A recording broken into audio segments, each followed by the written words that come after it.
देखिए, gas cylinder पर अचानक 50 रुपये बढ़ाना और पेट्रोल डीजल की रेट 5 महीने बाद फिर बढ़ाना, मोदी सरकार ने साबित कर दिया कि बीजेपी झूठ, फरेब और धोखे की राजनीति करती है।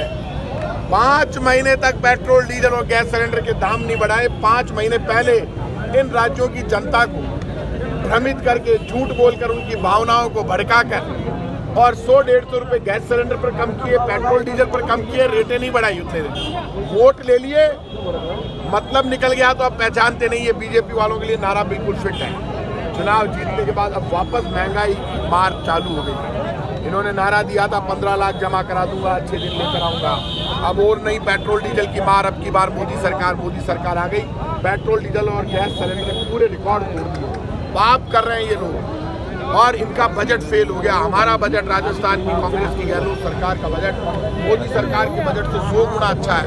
राहुल गांधी ने कहा था उस वक्त कि 5 महीने बाद ये फिर जनता की पीठ में खंजर मारेंगे और ये खंजर इन्होंने मार दिया।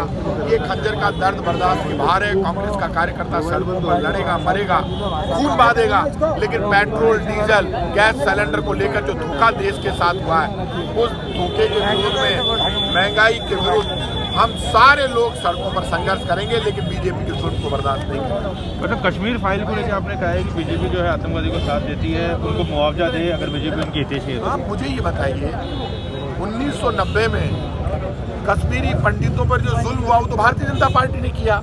भारतीय जनता पार्टी की सरकार थी, सरकार में शामिल थे। बीजेपी का मेन आदमी जगमोहन वहाँ के राज्यपाल थे, इन्होंने वहाँ की सरकार को बर्खास्त कर दिया। अब आपको कश्मीरी पंडितों को जुल्म आपने किया, पाप आपने किया, पलायन बीजेपी के कारण हुआ। अब हर परिवार को 2 करोड़ रुपए दो, मकान दो, उनको अधिकार दो, नौकरी दो और उनको वहाँ बसाओ। अभी 10,000 कश्मीरी पंडित वहाँ से पलायन कर गए इन 2-3 महीनों में। आप उनसे ध्यान हटाने के लिए ये मुद्दा बना रहे हो। तो कश्मीर फाइल में जो जुल्म हुआ है, उस जुल्म के लिए तो भारतीय जनता पार्टी जिम्मेदार है।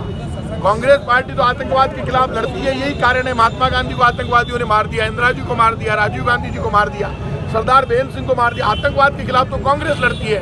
बीजेपी तो आतंकवाद को भड़काती है। बीजेपी तो चाहती है देश में आतंकवाद भड़के, हिंदू मुसलमान, सिख, ईसाई, बौद्ध, जैन, फारसी लड़े और हम वोट की फसल काटे, महंगाई, बेरोजगारी को बढ़ाए। वो ये चाहते हैं। अच्छा, संयम लोढ़ा जी ने एक बयान दिया है कि वो नेहरू गांधी परिवार के गुलाम थे और रहेंगे। देखिए, जो नेहरू गांधी परिवार गुलामी के खिलाफ लड़ा हो, जिसने देश में अंग्रेजों की गुलामी खत्म करने के लिए संघर्ष किया हो, वो नेहरू गांधी परिवार कभी गुलामी पसंद नहीं करता। वो तो लोकतंत्र पे भरोसा करते हैं। जो ये कहते हो तिरंगा मेरा धर्म है, तिरंगा मेरी आन बान और शान है, सबको बराबर का अधिकार मिले, देश में जिसने लोकतंत्र की स्थापना की हो, वो परिवार कभी भी, आप ये मानकर चलिए, गुलामी नहीं चाहता।